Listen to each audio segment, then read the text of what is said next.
Welcome back to the channel. Glad you're here. Let's get back to work on the Porsche Cayenne. In a previous video, we were on the passenger side where there was a lot of PDR work done. 6 or 7 dents, little dings, paintless dent repair, and then the transfer and scratches and nicks and imperfections that occur because of that were also removed. Turned out really well here, so let's continue on. I did drive it a lot since then, so we're gonna have to start back over with the wash and decon process. Let's get back to work. For the rinseless wash, we're gonna be using the DIY rinseless wash, cut 256:1 in my spray pump. Pre-treat it first with this. Let it soak in, start to lift, emulsify, break down some of that light dust, pollen.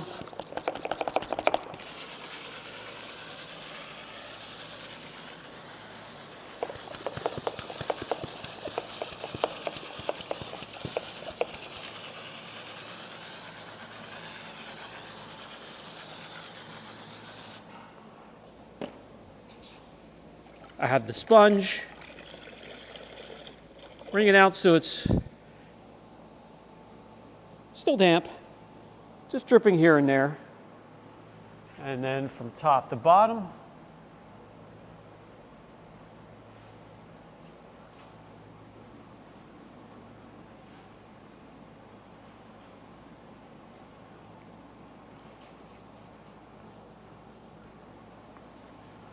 I'm going to do 2 panels before I go back into the bucket.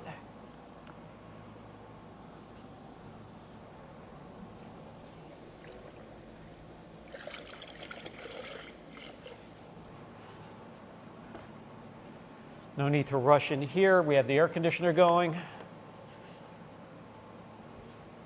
Climate controlled.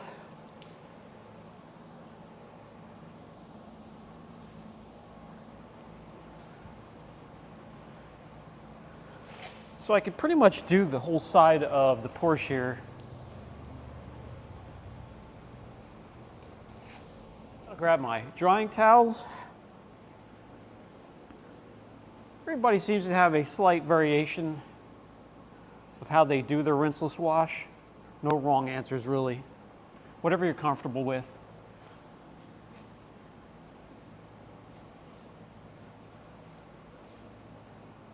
As long as you get to the end result of a clean, decontaminated vehicle, go for it.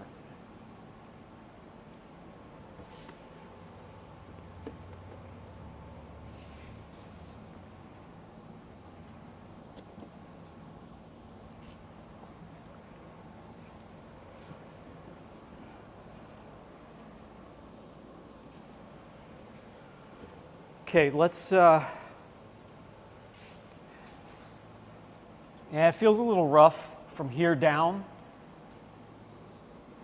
You can feel bonded contaminants that the wash process is just not going to remove. So let's do the decon, clay, and iron remover all in one step here. So let me grab the rinseless wash again.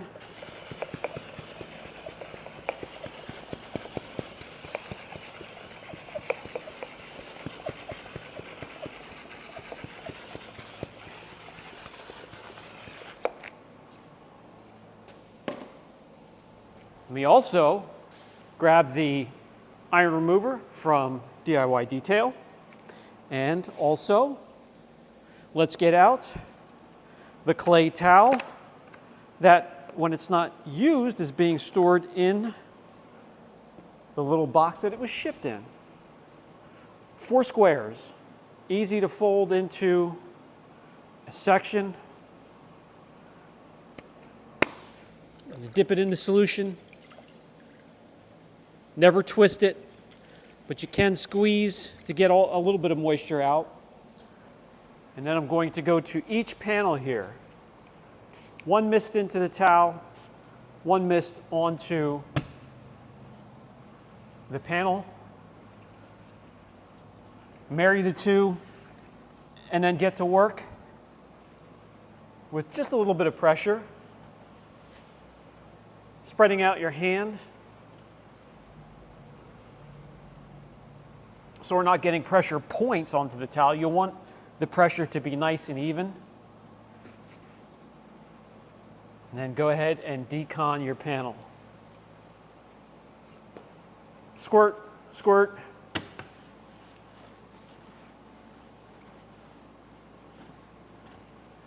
This will remove the bonded contaminants, and that includes the ferrous metals that work its way from braking systems, rail systems.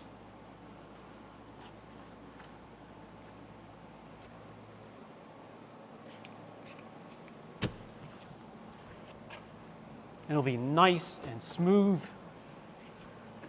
and squeaky clean.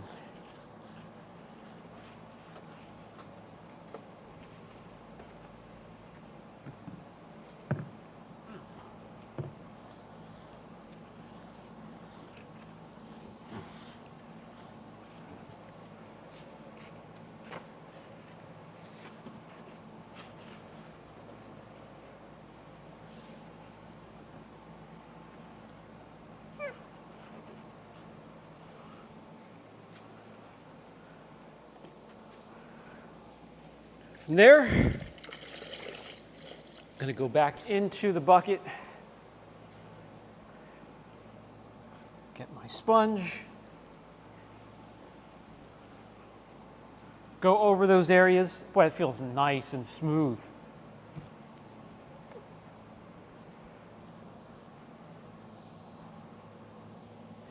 Oh yeah, we got it.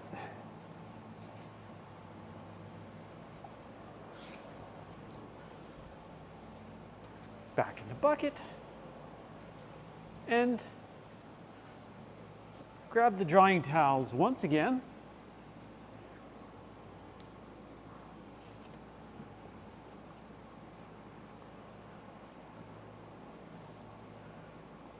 So we combined a few steps in the wash and the decon so we can concentrate that energy on the correction. I don't think it's going to take a lot. There are a lot of imperfections, and I'll show you those. We're going to measure the paint, see if there's been repairs. There's a spot of repaint on the vehicle, the panel that may have been repaired and resprayed. And we'll get real up close and see what we need to do to get this paint looking incredible. We're off to a good start. Oh yeah, nice and smooth. Okay, moving on. The wash and decon process is finished. Let's walk around it now with the paint depth gauge, see if there are any abnormal changes from one panel to another that can indicate a respray or a repair. We'll come in with the swirl finder and get a good gauge of what the paint looks like. Is it heavily swirled? We did some spot correction already. Did we leave something behind that we have to go after? That's what we're going to look at next. First, let's get some paint depth gauge readings and we can see how much clear we have to work with. Let's start on the hood where we're going to do our test spots, our test areas. And that's starting out normal. I always get a couple per panel. That's nice and even until we got up to that corner there, but that's normal. Okay, fenders, door,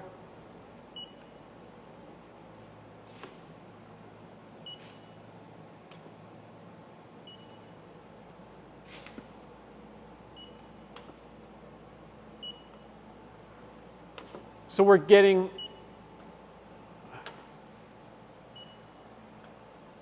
readings that are consistent all the way across the vehicle so far, which is really good. And we have plenty of clear to work with. Normally this should have between 5 and 5.5 mils. And if somebody heavily corrected it, it would be down into the 4s, maybe even 3 mils. But this thing, I don't even think was ever touched, was ever polished. which is great. It hasn't been paint corrected before. We're going to be the first to shave it. And then if it's still in my care, it will never have to be corrected again unless there's some sort of an emergency and we get some more defects in there or imperfections. Let's come in with a swirl finder. Again, we're going to start on the hood. Lots of swirls, stains. You can see with the overhead lighting there what we're going to be working to removing.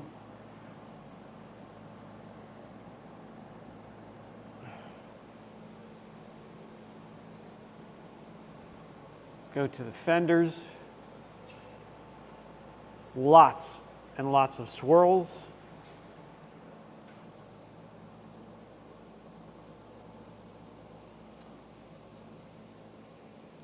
Plenty on the side of the vehicle here. Oh, there's something we have to quick spot correct. You had a good glimpse there of what we're going to be going after, or what I'm going to chase after. I'd like to do it in one step. Not the easiest thing in the world to do on softer clears, and that's what the Porsche has, leaning towards softer clear coat, because it takes, you know, quite a few test spots to find the perfect combination to get this done in one step, finding a pad and a polish that will cut out the imperfections but not leave a haze behind, which happens on soft clear. We'll figure that out. I do want to get this looking incredible. The transfer case has been doing great. I'm holding off the inevitable. I did order a rebuild kit for the transfer case, the Porsche Cayenne of this year. The weakness is transfer case, front and rear diff, and then the center bearing holding up the drive shaft unit. So I will take care of all of that. Everything else is just, it drives incredible. It's fun to drive. It's also comfortable. It's luxurious and sporty at the same time. Shop manager doesn't mind jumping in there.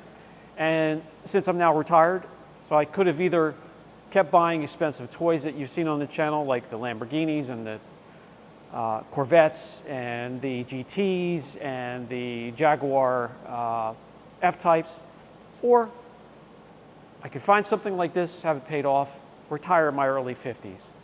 With the wise choices that I've made throughout the years, I have the chance to do that, and I'm going to do that. So let's get this fixed up. Let's get this looking good for the shop manager and I to head into town, go shopping, go out, you know, grab some dinner. Let's spot correct the rear door. That's only one area that we need to spot correct before we do some test areas on the hood here and find out our one step, if we can do that. If it turns into a quick two-step, I'll do that as well. We'll see. This is the area that we have to go after here. Let's take a closer look. I'll probably just go over this with 2,000 or 3,000 grit and polish out from there with a small polisher. And then we can move on to the hood and get some test areas done. This is going to be quick work. Guys, the Rupes LHR 75 pneumatic is one of the best polishers that they make. And it's also a great sander. To be a little careful because it does have a rather large throw for such a small polisher, as you can see right there. 2,000 grit disc.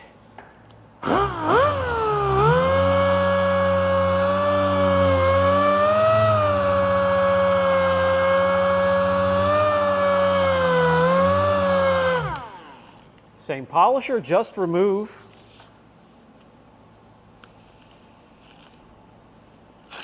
the hook and loop sand disc. Grab a polish pad. Get it centered correctly.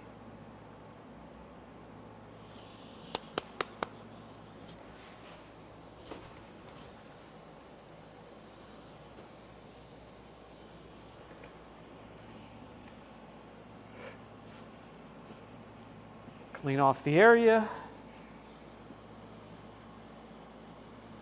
Get some polish.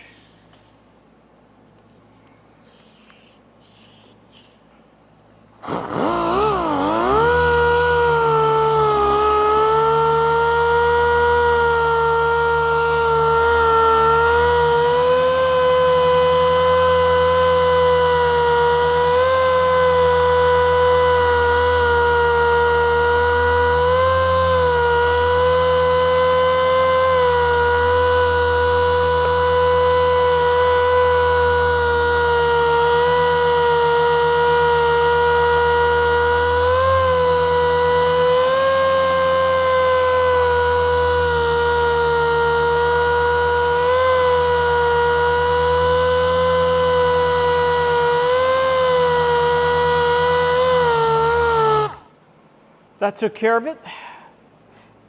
If anything's left over, now it's shiny compared to this area up here. Anyways, we'll take care of that. Anything left over, we'll grab it when we're going through with the one step. Now back over to the hood, and we will mask off a couple areas and really dial in our combination of what we're going to use all the way around the car. Let's do a little section there.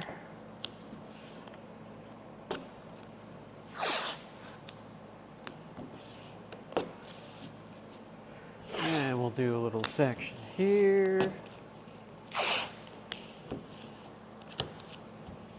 We'll find something that works.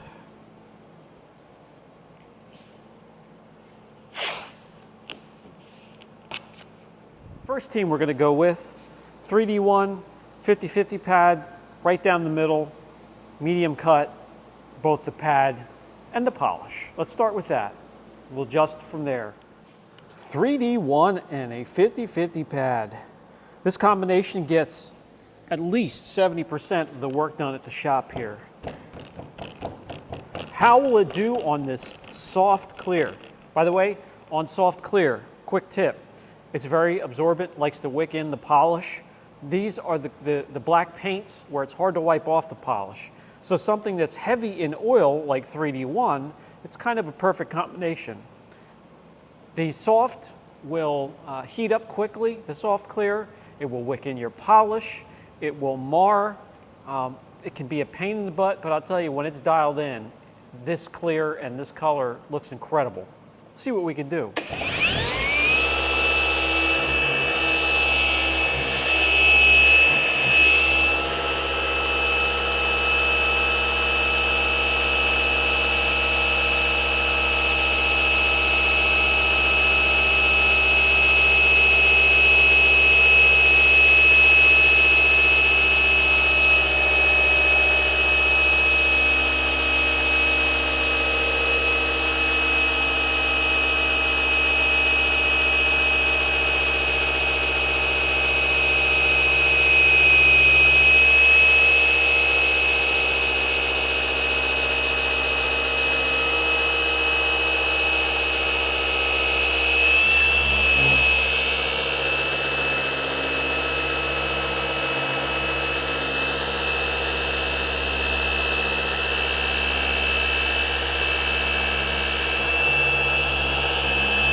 That should do it. Just a crisscross pattern, and really one of the only times, very few times, that I tilt the polisher. When you have something like this where it drops off and there's actually a curve in there, I will tilt the polisher so the pad and the backing plate fits in there and it gets in and cuts evenly all the way down through. One of the very few times that I will tilt a DA.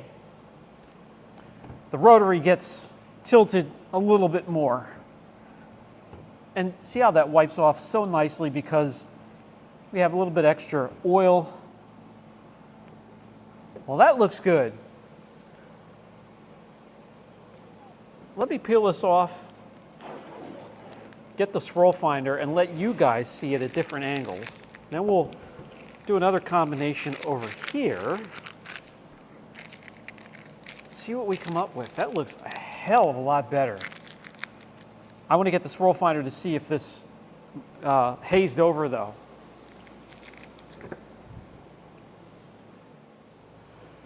Now I know from here we can already see a huge difference. There's still going to be some deep gashes, some rock chips, 160,000 miles worth of damage done to this original paint. So it will never be perfect again unless we sand it down and respray it. And even then it won't be like factory. Sometimes you can get it better if you have the right painter. So we're going from this to that. Now we have the chips. We have a deep scratch there. That's through the clear. That's not going anywhere. We have the metallic flake that's in the paint. But so much better. We get a nice crisp reflection, cloudy there. Huge difference. And that didn't take a lot of time at all. Yeah, I'd be happy with that if the whole thing turned out that way. But let's see if we can find something less aggressive that would work over here. I don't really see, there's just a little bit of a haze left. Not much. I expected a little bit more haze. But just for shits and giggles, let's use a different combination over here. We'll switch it up completely and go with the Cayenne F601 and a fine pad from Repeat. By the way, this polisher is still working great. As you can see, my Frankenstein, the repair still holding that many laughed at. And the casing is still holding after a ton of vibration and probably, I don't know, 30, 40 corrections since it cracked and fell off the back of a lifted pickup truck. Great testament to the polisher. Anyways, back over to the hood we go. Let's give it a try.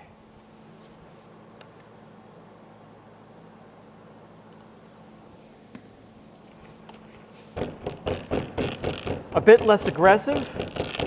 If it gives us the same result, maybe we'll go with this.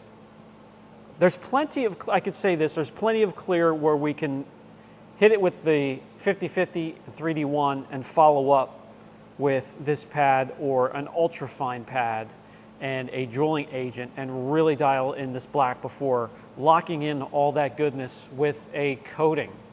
I'm not going to use PPF. This, after 160,000 miles, there's no need for PPF anymore. But a coating to help keep it cleaner longer and help with the cleaning process and the gloss and the slickness, sure, why not?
Always let the polisher, for those just joining the channel, I always like to keep giving the tips out that you may have missed if you just joined. Always let the polisher come to a rest before lifting it up. It'll be easier on your pads, your gears, backing plate, the polisher, and your equipment will last longer because this stuff is not cheap.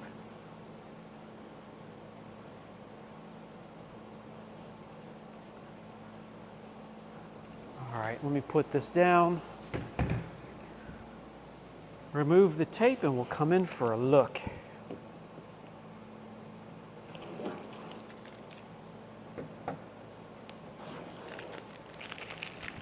From way back here, again, a noticeable difference. Let's come in closer, starting here. Huge mess. Wow, that's not bad. Not many, just some of those deeper scratches. This side was just a little bit more aggressive. You know, you can see some things here and there. And it did leave behind etching from bird poop. You know what? I'm going to leave it up to you guys. So this is what we're going to do because I want to ask you, I can't get the correction done in one day. I come in here after the boys are done after a long day, and I work evenings and weekends on my stuff. So since I can't get the correction done in one day, I'll cut the series into 2 videos.